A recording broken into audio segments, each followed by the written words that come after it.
First and foremost, thank you so much for joining us at the Playroom today, Bill. Yeah, no, thank you so much for having me. I'm real excited to be here. Anytime.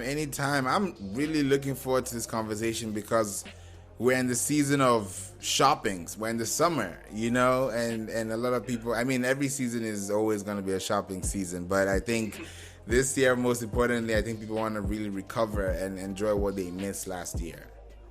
Oh, yeah. Things are going to just crank up through the end of the year. We got Father's Day coming up, and then after Father's Day, we got the 4th of July. After the 4th of July, Prime Day.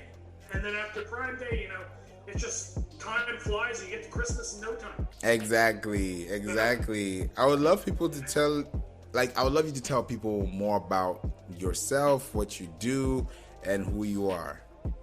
Yes, so my name's Bill, and I'm the CMO of Shipmate Fulfillment. We're a family-run, 300,000 square foot distribution center, and we work with a lot of small to medium-sized brands that are selling products online, and they do some B2B. But we help them do their order fulfillment, so we help them take in all their orders, manage that, make sure that their packages get out to their customers in a within a specified amount of time. So we do a lot of inventory management, we do a lot of prep work, and we do a lot of shipping. That's amazing. One of the things I love about your website is that you say there's no bullshit. That's right. Yeah, no bullshit. Because when you work with a company like this, there's a lot of fees, and we like to make sure that things are kind of transparent up front, and that there's no funny business going on, because right. Some people try to hide things in the fine print, but it's important to be up front, lay out expectations and everything right up front, and make sure everybody's on the same page. Yeah, it would be nice to know more about branding for e-commerce and how that plays for literally the whole game for everybody. Yeah, so I've been doing branding for small brands for a very long time. I started selling on my own when I was like 13, 14 years old. I had a small eBay store, and we do some sales. But as I got to college, and throughout college, I've worked on probably 15, 16 small internet brands over my time. And, we started off adapting old brands that were in stores, right? So store brands, things you'd buy at Sears or things you'd buy at Kohl's or Walmart. But, a lot of these retailers were beginning to close. Right. So we transitioned a bunch of these brands that have been around since the 80s and turned them into e-commerce brands. And throughout that practice, we learned a lot of things. We learned what works, what doesn't work, what we can do differently, how we can adapt. And eventually through, growing an e-commerce business, to well over $10 million a year, we learned that, we were better off doing fulfillment. But that meant we had to make one more brand, right? We had to make the brand for our fulfillment company. So, we kind of took the lessons we learned from product branding and carried it over to service branding. That's amazing. And for e-commerce, tell us something that is very fundamental for people who have a brand or want to start an e-commerce brand but don't even know what are the things that are waiting for them on the other side. Yeah, so one of my favorite things to tell people when they get into e-commerce is to start with a small, lightweight, high-value item. So there's a lot of people, they have these ideas, these like grandiose ideas, and it's great to think big, right? It's great to do something innovative. But sometimes when you're just trying to get, those practice laps in, get some experience under your belt, it's good to take a small, proven, high-margin product and learn the ins and outs. Because it's a lot easier to, store a whole bunch of luggage tags or socks or wallets or flashlights in your garage than it is to store, chairs or tables and any big, heavy things. It's also a lot easier to ship them if you're doing it yourself. If you're working with a fulfillment center, your cost will be lower. It's just easier to store, handle, ship. So what I usually recommend to people is small, lightweight, high-value items, because at the end of the day, if you're selling something, there's going to be hidden costs, right? You're going to have to pay for advertising, you're going to have to pay for storage, you're going to have to pay for fulfillment. So it's important to make sure that you have plenty of profit margin on the item, and the best way to do that is to minimize your hidden costs. Exactly. That's a strong one. Another thing too that comes to mind is reviews. How does reviews and social proof play into your brand when you, especially for e-commerce today? So for me, reviews are number two, right? That's the number two most important thing. The most important thing, in my opinion, is photos and making your content legit, right? You want to have a good title, good description, great photos, because that's the experience, right? That's how people touch, feel, interact with your product. But reviews are number two. And what I like to tell people is don't be afraid to start close to home, right? If you're launching your first product on Amazon, there is no shame with selling the item, your first customer being your friend or your neighbor or the guy from down the street or the guy at the bar. Like, it's okay to sell to people you know first to get those initial reviews, because your first sale got to come from somebody. It might as well be your own mother. Right, exactly. And once you get that first sale, you get that first review, you get that second review, more sales will come, and then you'll get those other reviews, because reviews are a seal of quality, a seal of approval, and that's what people want to see when they're shopping online. They first of all want to go, nice looking product, good description, seems like a legitimate brand, and then they want to go right to that review section and see what somebody had to say about your item. Was it good? Was it bad? Was it indifferent? And that's why I said it's really important to make sure that you work within your network to get that first review, because if your first review is a bad review, it can kill your entire product and in turn kill your entire business. Yeah, I think so too. Now, when people think about reviews and user-generated content, how does that play into branding?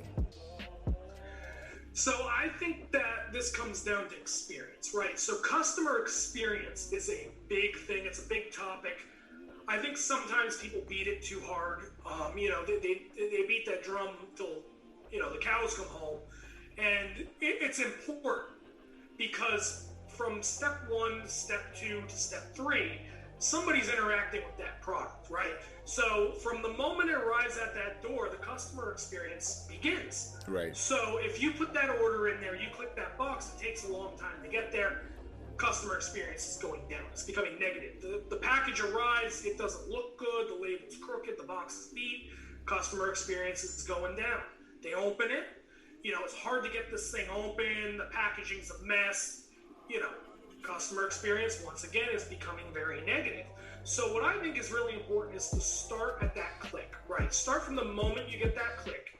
Figure out, how can I get this to my customer quickly, right? Most Americans at this point are thinking 5-day shipping. Some are thinking 2-day shipping. Some want it tomorrow, and it really depends on what industry you are in, what kind of product you are having, like what those expectations are. But it's important that you know those expectations and you meet those expectations. It's also important to make sure that you're designing both the packaging and the product from a branding perspective to be a good customer experience, right? The example everybody gives is Apple, but I think that's too much, right? When you get Apple, you got Apple, right? Like, you open that box, it's got trays, it's got cartridges, it got booklets, it's got everything you need from a branding perspective. Right. But a really good place to start is having a solid logo, having a clean looking packaging design, right? Making sure that everything is professional and, starting with little touches, right? Like something like a hand signed note, or getting a rubber stamp and stamping your brand on the box. Little touches are how you start with branding, because Apple didn't get to be Apple, by jumping right to the top, right? They started a garage. They sold 200 units. It's important to start at the garage. Start with that stamp. Start with that thank you note. Start with that little bit of extra touch. And that's how you approach branding early. Because sometimes you can't afford a graphic designer to get the best packaging. Sometimes you can't afford to have a customer support survey follow up after the email. So it's important to start small and grow from there. Yeah, I think starting small and thinking big is highly I think it's underrated, because people just think that it's like, okay, I'll dream big and then I'll just get there and then we'll start thinking small after that. That's not how it's done. Right. So it's the same thing, like you have a podcast, right? And when you started that podcast, you had to make that first episode. And that's the problem with a lot of people when they approach branding, is they have so many ideas of what they want it to look like that they forget that they got to make that first product. They got to make that first sale. And it's really important to, put out a good quality product at first, have a really good customer service, customer experience. But sometimes you just got to take that leap and put that first product out there. And it might only be 70% of what you want.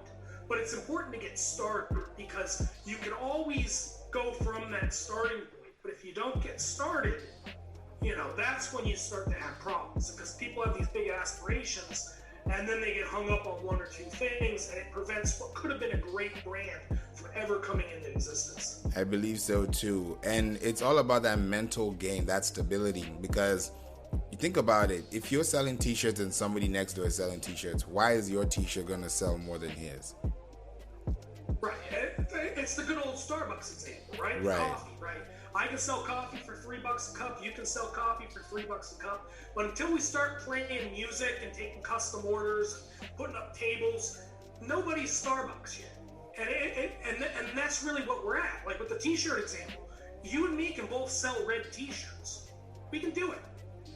But you put some words on your t-shirt that make your t-shirt different from my t-shirt, and that little differentiating factor is what sells it. Think of a Nike t-shirt. That Nike t-shirt might just have a swoosh on it, but it's the same red t-shirt I'm selling. Probably came from the same factory in Bangladesh. But it just has the Nike swoosh on it. And that's the whole difference, because Nike is standing behind it. Nike seal of quality, right? Nike customer experience, Nike lifestyle, Nike, and that's it. But it's just a rubber stamp, right? It's like a rubber logo, vinyl logo on a t-shirt. But yet we put all that value behind it, because that's the power of the brand.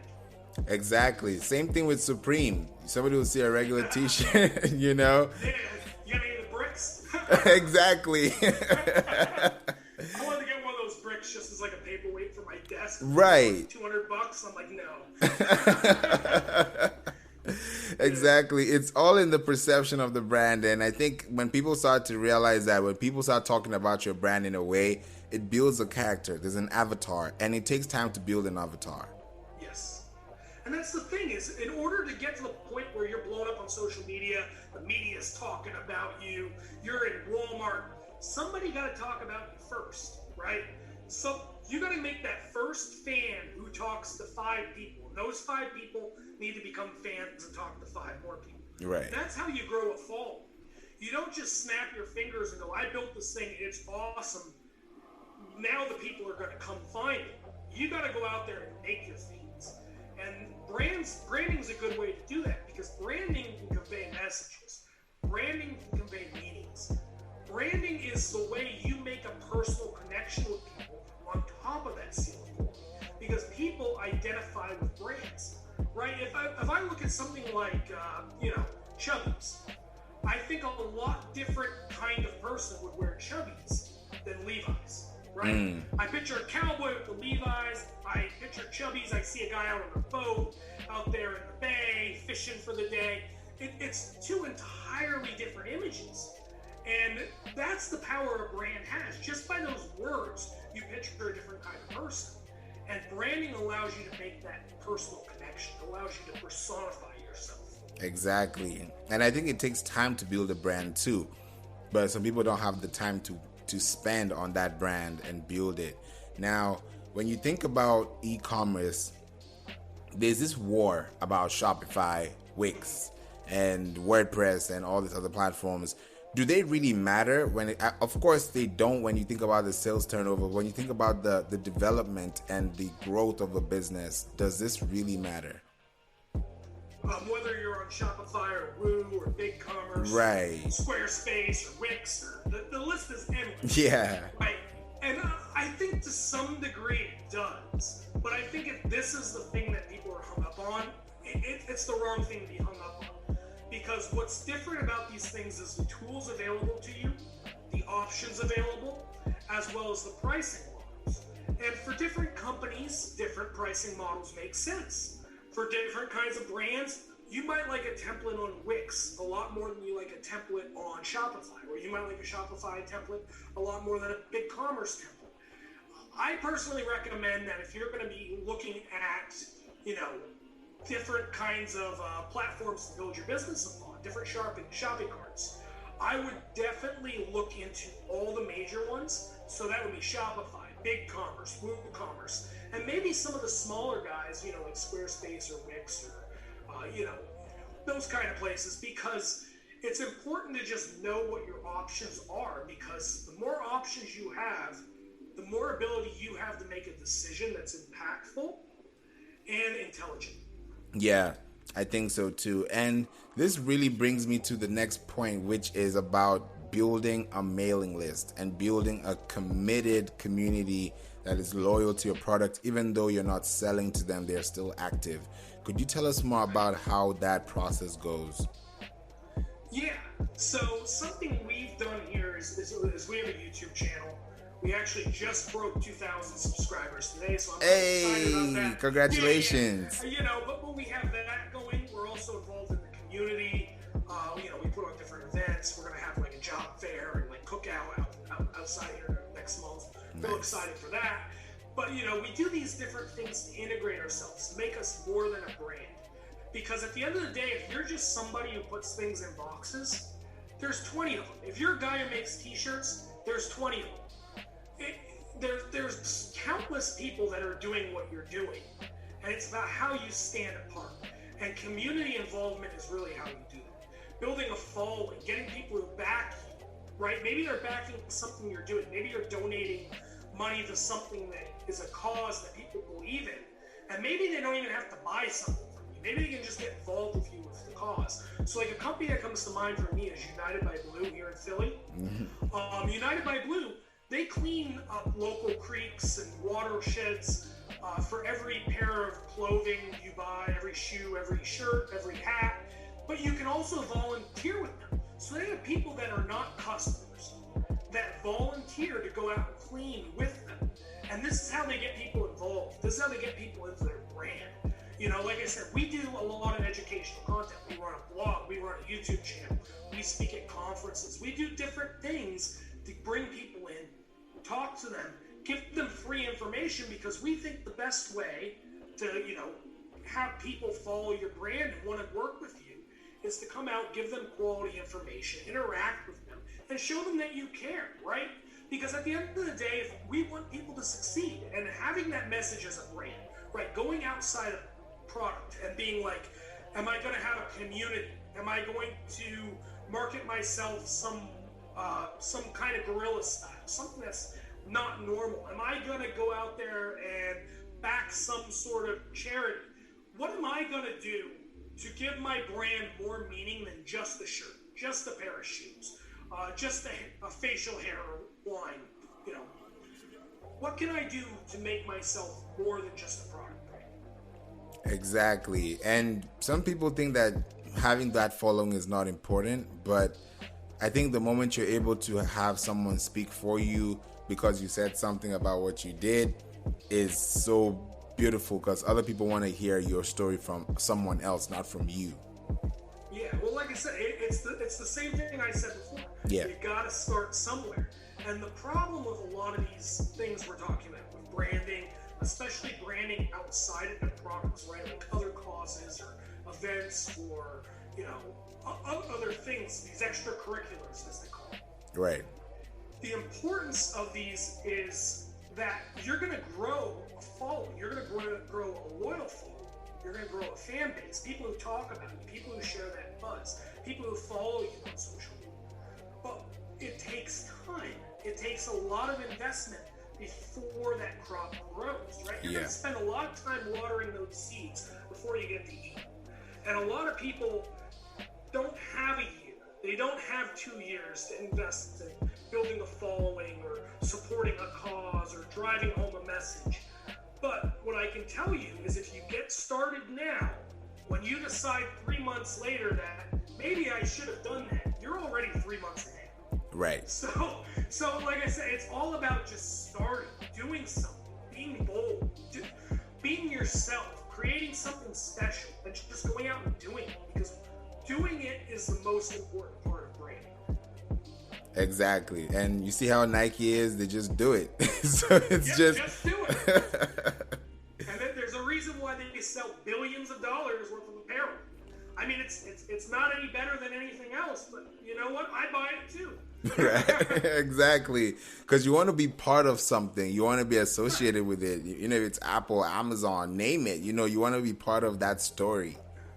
Yeah, no, I mean, that's the thing is, you know, you just look around. It's like I'm wearing Nike shoes. I'm talking to you on an Apple computer. Like, all these things that are like synonymous with branding are around us every day. And there's a reason we chose to buy those, right? There's a reason why I didn't just buy whatever shoes were on sale on the Walmart clearance rack. Right. Right. I went to the store and I made a conscious decision. Hey, let's get some Nike Flyknits. Why did I get Nike Flyknits? Well, because I thought they looked cool, one. Two, I wanted to associate myself with the Nike brand because everybody knows they're a quality shoe, and you know, I want people to know that I'm not just wearing Joe Blow's shoe, you know.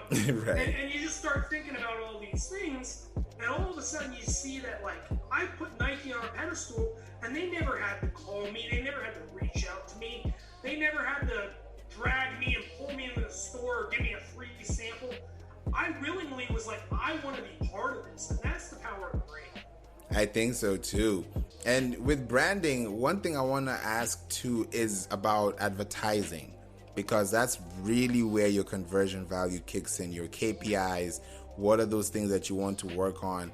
And some brands and e-commerce brands don't have that budget, but they really want to make that count. So what can they do? So there's always free advertising. People really they don't pay enough attention to the free opportunities in front of them. Right.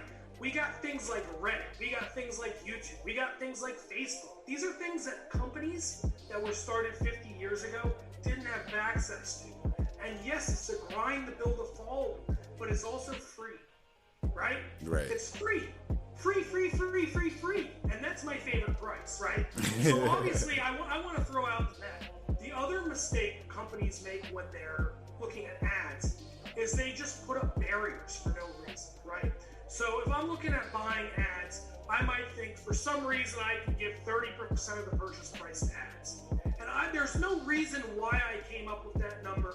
It just stuck to my head. It sounded good. I was like, I'm still making $2. But at the end of time, but at the end of everything, I have a really good story about this. I was selling water bottles on Amazon, and I was buying ads. It got to the point where my ad cost of sale was negative. No I was way. Paying money to have people buy water bottles. Like, I was losing $1.50 a water bottle to get people to buy these. But what happened was my sales velocity increased so high that I got the top 100 of water bottles on Amazon, and the organic traffic overtook the ad spend.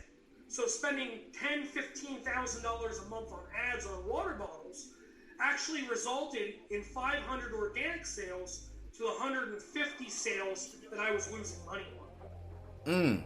So I started making money. But what I would see when I logged into my ad management software was you lost $2 a sale on all your sponsored products. You know, we suggest lowering the ad budget. But what I learned was I sell a water bottle, I lose $2. But then there's 3 organic bottles bought in that place because my sales velocity is so high. And then when I turn that ad spend down, the sales velocity would start to slow again. And I'd only sell, a couple bottles. I dropped to 200. So sometimes you need to think about, is this advertising doing more than what I can see? It's like the old example of a billboard. You'll never know who saw that billboard. Yeah. You'll never know how many times they saw that billboard before they call you. The same thing's true with advertisements. Somebody can go on Amazon, they can look at those water bottles, go, I don't want them today.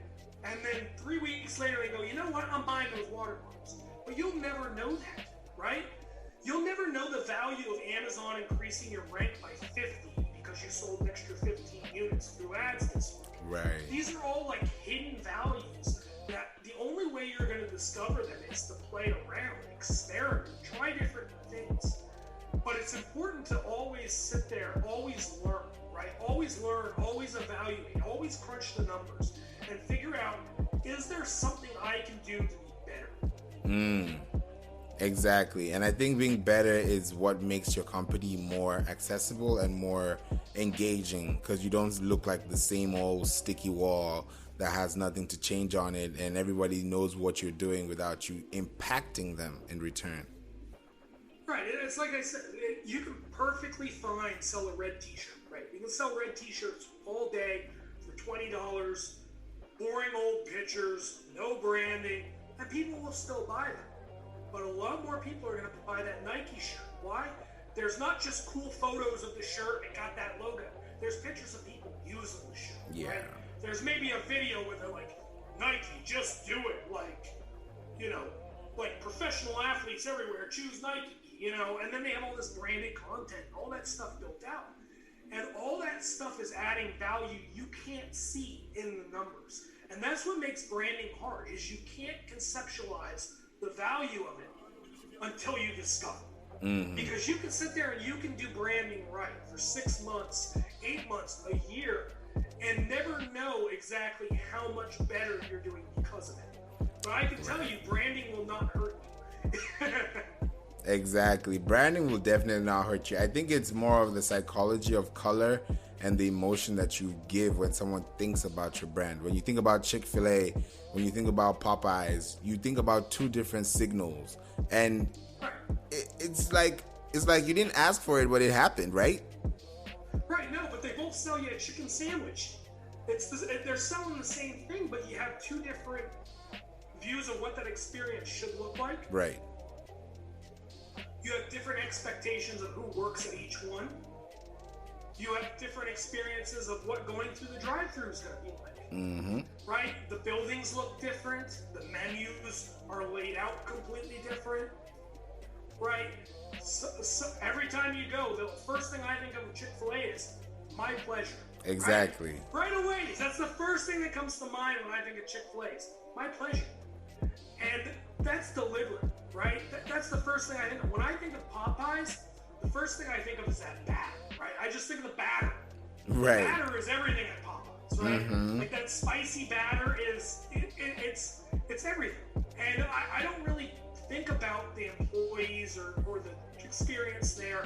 But when I think of Chick-fil-A, I think more of the experience and more of the, you know, my pleasure. I don't think of the chicken sandwich as much. But when I go to Popeyes, I'm thinking about batter. I'm thinking about those fries. I'm thinking about the seasoning. I'm thinking Cajun, spicy. Right. It's a different thought process. And you have two people who have approached this entirely different, right? Popeyes is leading with food. They're like, you're here for the food. The food was great.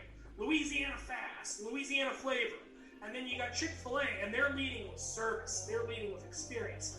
I mean, they ran an ad the other day. I saw it on TV. I almost laughed, where they were interviewing somebody who had a tire changed in a Chick-fil-A parking lot by an employee.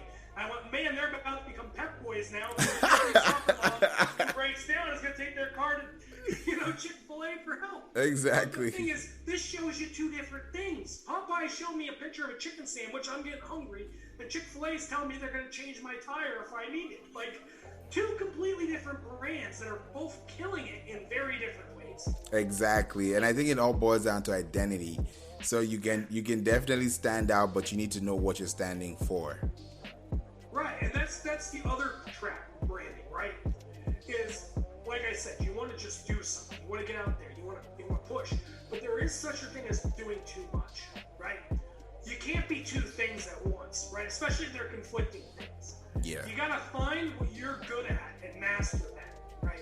Because everybody has something that they're good at, something that they're passionate about, something that they care about. And that's where you need to focus, because that's where your unique sphere of genius is, right? That sphere of genius is where you are king. You have, you're the best in the world at it. Or, somebody who cares about this thing immensely. And that gives you an edge against everybody else. Exactly. Right? That's where you win. That's not where somebody else wins. That's where, you as an individual stand out from everybody else. Exactly. And I would love people to know if you can give them 3 quick hot tips for brands with e-commerce? And I know that's something that you're able to give us, just to grace this podcast today and just see where they can take this information and get better and come back and be like, yeah, thank you, Bill, for saying that. So my first tip would be consistency, right? So if you're a brand, you want to be consistent, right? You don't want to go by 15 different names. You don't want to sell a wide array of products. You don't want to change up your color styles on every different kind of packaging. Stay consistent. Use the same name, right? Use your trade name over and over again. Pound that thing home, right? It's a brand. Be proud of it. Put it on everything, right? Make sure your colors are consistent. If you want to be known for being associated with the color blue, keep your packaging blue. Don't change it to 15 different colors, because nobody's going to know what color is associated with that brand. If you're somebody who's selling phone chargers, you don't want to sell toilet plungers. They don't go together. You want to stay in that same ecosphere, that sphere of genius that I was just talking about. If you want to be known for phone chargers and phone accessories, stay in that department. And this is my big tip, because when you try to do too much, like I said earlier, things get messy. And the best thing you can do to build a brand is be consistent, right? Develop that logo, develop that trademark, right? Develop your own color scheme. Develop a way you lay out a box. Develop a certain number of products within one product line that you are known for, and then expand from there. Just stay focused and stay on brand. That's tip one. That's a big one. Yeah. Tip two for branding, right? Yeah. Would be to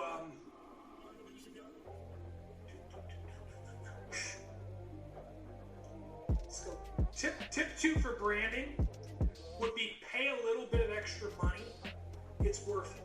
And I mean do that all over the place, right? Don't take photos with your home digital camera and then put it on your box. Pay a professional photographer, right? Even like the local guy at the photo studio down the street has a better camera, better lighting than you do. Throw him a couple bucks. Do what you can.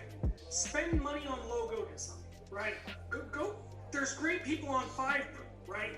Obviously, you can go out and you can go spend $300, $400 on logo design at a firm, and it'll be great. And some people should do that because those firms are great. They offer a boutique service and things like that. Right. But sometimes you can get away with spending $25 on Fiverr, getting work samples from 3 people, and picking the thing you like. But at the same time, don't sit down on Microsoft Paint and think that you're the expert on branding. Exactly. When you're developing packaging, maybe you spend a little extra money for the color box. It'll pop. Yeah. Right? That color box is going to photograph a lot better than that brown box. Right? Maybe you spend a little more on padding to prevent damage when you're shipping. Right? Because an angry customer is a customer who things are broken. So, there's a lot of ways where you can just spend a couple extra dollars. Go that extra little step. And it's going to give your brand a lot more power than if you just try to do everything on your own. That's great. Right. And then my third tip would be start at home, right? And it sounds really simple. I said this earlier on. Sell to your friends. Sell to your family, right? Drive your first couple packages to the post office. Even if you plan on going to a fulfillment center or working, with Amazon or something like that.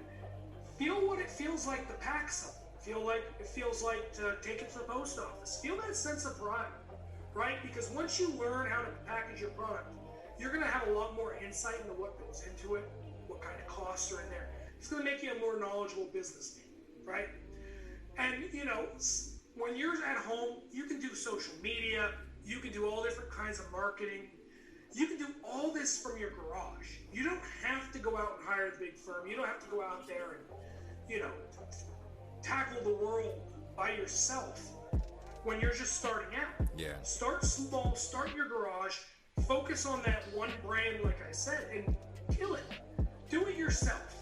Take on that thing because you are the best in the world, like I said, at the thing that you know the most about. Exactly. Right? You are the king of your own world, right? If you're developing a product, nobody knows that product like you.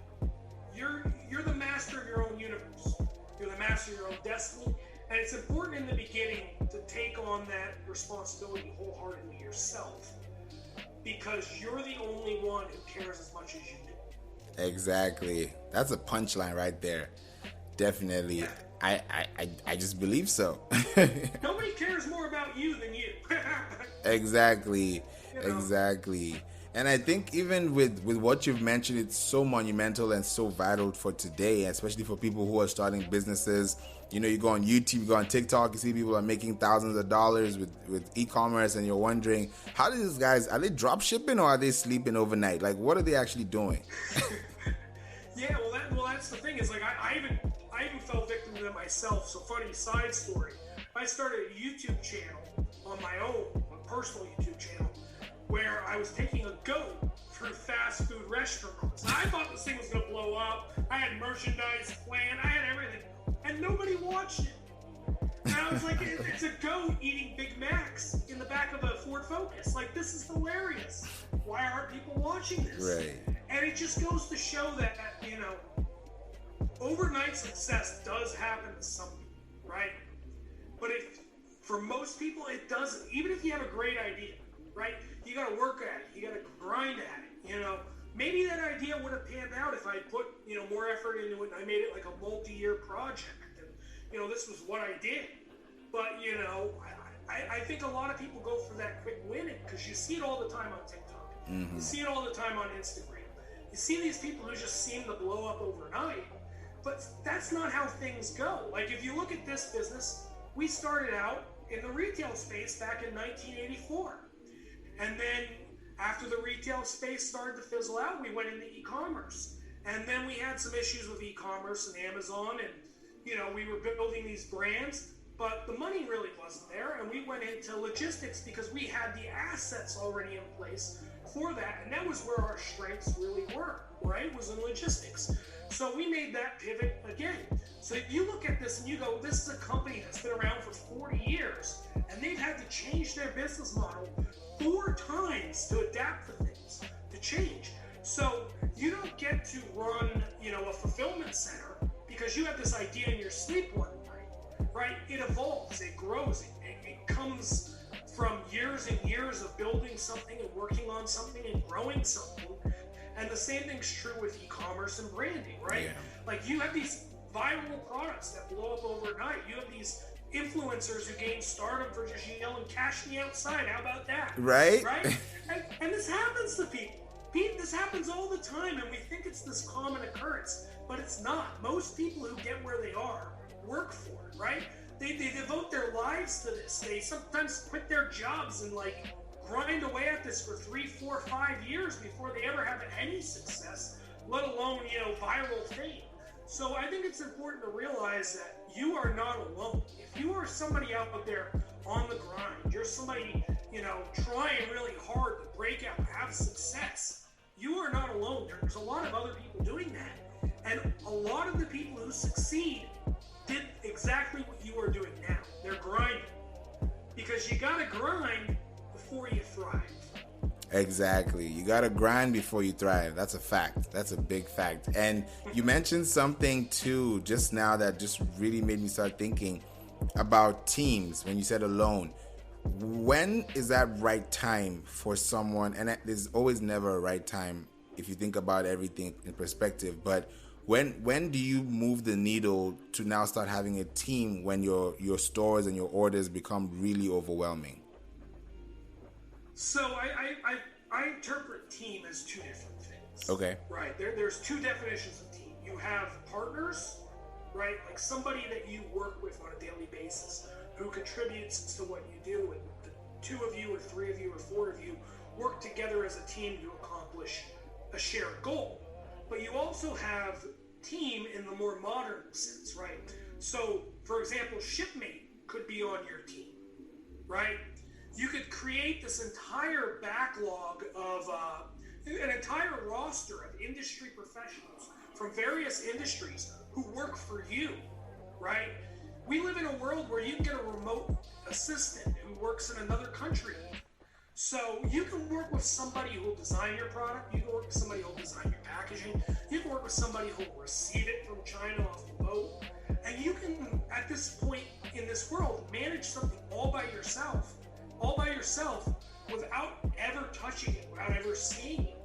And you can add these people to your roster, to your team, and build something out virtually where you are still the guy calling the shots and you're all alone, but you can do it by yourself. Now, I think there is value in working with others. I think there's value in having a partner, in having multiple partners, people who go about this journey with you, because I wouldn't be anywhere without my team here. But for some people, there's always a pro and a con to having people on your team. When you have people on your team, they have opinions. And sometimes those opinions are good, sometimes those opinions are bad. Sometimes you value those opinions, sometimes you don't value those opinions. And what happens is when you add people to your team, you're now giving somebody else permission to add input into your vision and your dream.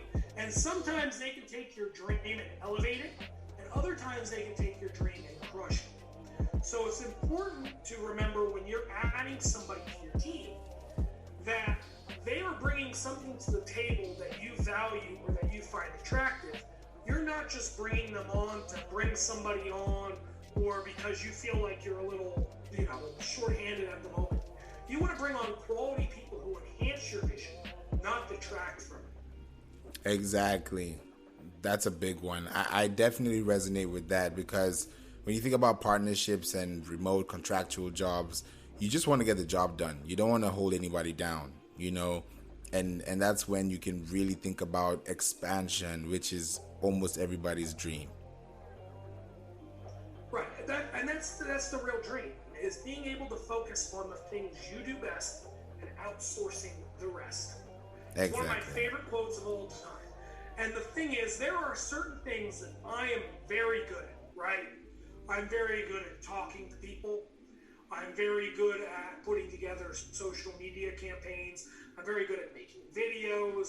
I'm very good at, going to events and meeting lots of people and talking to them. But there are a lot of things I'm not very good at, right? Like you don't want me to be the guy who's designing that packaging, or it's going to look like a kindergarten, right? Like it's going to look like a bad 4th grade art project. So you don't want me doing that, and I recognize that. So what I do is I have other people that I have on my team who take care of that for me. And that's really where team building comes in. It's about being honest with yourself, evaluating your strengths and your weaknesses, and looking at somebody else and evaluating their strengths and weaknesses, and finding out if they add value to what you're doing and that they enhance your dream. Because if you can find somebody who's good at the things you're not good at, who shares your dream and shares your passion, you have a match made in heaven, right? But if you start adding a bunch of repetitive skill sets and everybody has 40 million different opinions, you're going nowhere fast. I think so too. It takes a lot of courage and boldness to actually accept that. And Right. and when you do that wholeheartedly, I think the right people will come and your customers will come too. Right, and that's something a lot of people, forget about, is with branding, right? If you're doing branding right, you're going to look like a real brand. You're going to look like a real product. And once you start treating your customers right, you follow through with that customer service, you follow through with delivering a good product, people are going to talk. It's going to spread, right? And eventually, you're going to get some traction. And that's what it really comes down to, is once you do everything right, and you keep doing everything right, people are going to take notice. And people are going to want to be part of that, whether it's as an employee on your team or somebody buying that product or using that product. People are going to notice you're doing something right, and they're going to want to be a part of that. Exactly. And I love branding and e-commerce because you can do it at the convenience of your home, like you said. And I think with e-commerce, one of the things that affects, I don't use the word affects, that impacts people is if they can be conveniently satisfied by the brand that they want to associate themselves with. Yeah, convenience is huge. And that's something that really came out of this pandemic. Yeah. Especially for me, was that there was a lot of things that are very convenient that I were not taking advantage of that I had total access to, right? I could have for years been placing my order at Dunkin' Donuts from my cell phone and just walking in and picking up a bag. Right. I could have been doing that for years. I could have been having clothes mailed to my house instead of going to the store. Could have been doing that for years, but I didn't. For some reason, I didn't really trust that convenience. And now with e-commerce, right, you have the ability to be on the same shelf, right, metaphorically speaking, as the world's largest brands, right? Your shirt can be up there next to Nike. You both are on the internet. You both can pay for, Google ads. You're on an equal standing with some of the world's largest brands. The internet's the great equalizer, and that's what makes e-commerce great. Is it's convenient, but it allows you to be in the same place as the big guys are. You're all in the same pond now, and you can compete just like they can, right? And you can tell a completely different message. And something I really wanted to throw out there, especially because we're talking about branding and e-commerce, and we're talking to a lot of small business owners, is the David versus Goliath narrative, right? Everybody loves a good David versus Goliath. Everybody roots for David, right? People love underdogs in sports. Everybody wants Loyola Chicago to win, right? Like, they see Sister Jean and they're like, yeah, Sister Jean. Like, people love underdogs. People love Davids, right? And when you get out there and you do a good job and you stand a chance, people will root for you. People will cheer for you. People will back you. Because at the end of the day, you're real. They identify with you. Yeah. You're somebody just like them selling a product. You're making something for people just like you. And that resonates with a lot of people. And it's like I said, everybody loves a good David versus Goliath. So get out there and use that momentum to your advantage because it's there. You just got to claim it.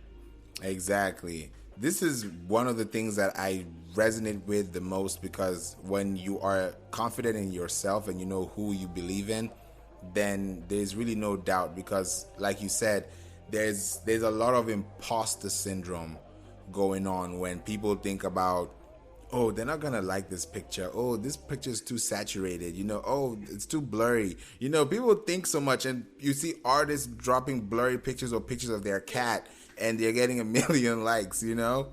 Oh yeah, and that's the thing is you use the word imposter syndrome, but like I've heard the statement "dare to be great," but I've also heard you might be your own biggest fan, but a lot of people are their own biggest critic. Right? Right. So it's important to not just be your own biggest critic. You got to be your own biggest fan too. Because at the end of the day, when you wake up, you're with yourself. When you go to bed, you're with yourself. You're the only person who does not leave you throughout the day. And that translates over to your brand as well. It's important to be critical. It's important to, assess yourself accurately and, not overinflate yourself. Yeah. But at the same time, it's okay to dare to be great. It's okay to be you. It's okay to like you. It's okay to get out there and go, you know what? My brand is pretty awesome. That photo's not 100%, but you know what? Full send. Let's send it. Let's get it out there. Let's get a sale going. Let's tell people about this. Let's share that. Let's just dare to be great, right? Let's just do it. Let's do it. Let's get it out there. And it's like I said, sometimes you're your own worst critic, right? I look at things I make all the time and I go, why did I make that? And then I see the likes come in and I go, oh, well, people actually like that. Wow. Oh, man, 4,000 people watched that video? I thought that was terrible. And you start to realize that sometimes you need to lighten up on yourself, because at the end of the day, you're your own biggest fan and you're your own biggest critic. You got to choose which one to be that day. Exactly. And every day has a choice, and you have to make that every single time. Every single time you wake up. I heard something on the radio at the beginning of the pandemic, and I've tried to live my life by that since then. It's like one of those rare occurrences where you just have a moment you're fixated on and you're like, this changed my life. And somebody was on the radio talking about mental health, and they said, when you wake up, the most important moment of the day is those first 5 minutes. And if you wake up that day and you tell yourself why it's about to be a great day, that day is going to be instantly better. Because you can, within 5 minutes, tell yourself why today is going to be great. Today is going to be great because I get to work on my own brand. Today is going to be great because I get to introduce a new product. Today is going to be great because I'm changing my ad strategy and it's going to work this time. You know, like, you can wake up every morning and make a decision that morning that you're going to do something that makes that day great, that makes that day spectacular, that makes you leave that day feeling fulfilled. And you get to make that choice every morning. And once I started waking up every morning and promising myself that I was going to do one thing that day, just one thing, and I accomplished that thing, I feel like $1 million. But it's also important to remember, if you do this, you're only going to accomplish that one thing sometimes 90% of the time. Right. And that's okay too. But once I started thinking about just trying to do one thing great a day, it really put everything into perspective. It really helped me zero in on what's important, both in life and at work. And I feel like I've done a lot of great things and made a lot of great decisions, purely because I woke up in the morning and went, today is going to be great because blank. I think so. It's all in the mind, and it's what you ask, that's what you get. If you don't ask, you don't get, and if you don't receive, you don't cry. So it's all that reciprocity going on, and you have to really be part of the process to gain. Right, and that's what I said. It all comes down to, at the end of the day, consistency, messaging, right? Building something that you're proud of, that stands for what you want it to stand. Because at the end of the day, like I said, you're the master of your own destiny. And branding starts with you. It starts with you. It starts with your vision. It starts with your ideation, right? Your products. It's about you. The brand is an extension of you. And it's important that when you recognize that, you invest in the brand like you invest in yourself, right? People learn new skills. People go to school. People, do a job training program. People learn a new technique or invest in a new service, right? People are always bettering themselves, but the brand is a living, breathing thing, just like a person, right? Yeah. It's something that can always be changing, always be growing, always be nurturing. And sometimes that change is slow. I mean, if you look at NBA is a great example, right? Since we're on the whole Nike thing, right? The logos of those teams in the last 80 years are almost unrecognizable what they were 80 years ago. Mm-hmm. But you know what? They've evolved with the times. They've changed with the times. Yeah. The brand is modernized. The brand has expanded. Like, it's ever changing, ever evolving, and that's okay. And that's the same thing with your brand, right? Your brand is going to look a lot different in 5 years from what it looks today, and that's okay. And you're going to look back at that brand that you put on that first packaging, and you're going to be like, oh, man, why did I do that? But you know what? That's how you get started. That's how you learn. You learn by failing. I've failed, let me count here. I think I'm up to 14 brands that have gone kaput. That have just completely and totally blew up, failed. And I've made 2 that I'm very proud of.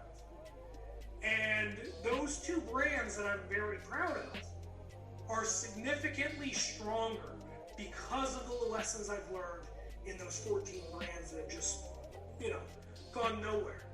I mean, if you guys want to see something sad, Google Viasonic Iron on YouTube. I did a Christmas commercial. I tried to do what's his name? Bill, Pitchman. What's his name? Oh, man. Billy Mays. I tried to do my Billy Mays, order now, go to, viasoniciron.com. And I didn't sell a single iron. I paid a couple $100 to make the video, put all the ads behind it. I was like, this is going to sell iron. I look back on that and I'm like, that was a terrible idea. But you know what? I did it. I learned, and that really influenced a lot of things. That really changed how I viewed a lot of things. It was a big learning experience. Yeah. And it's important to learn from these failures because you're going to have failures in branding. You're going to have failures in e-commerce. You're going to have failures in life. And those failures are all moments where you get to take home a lesson. See, we have a saying around here every time we screw up at Shipmate. And it's, we just bought an education, right?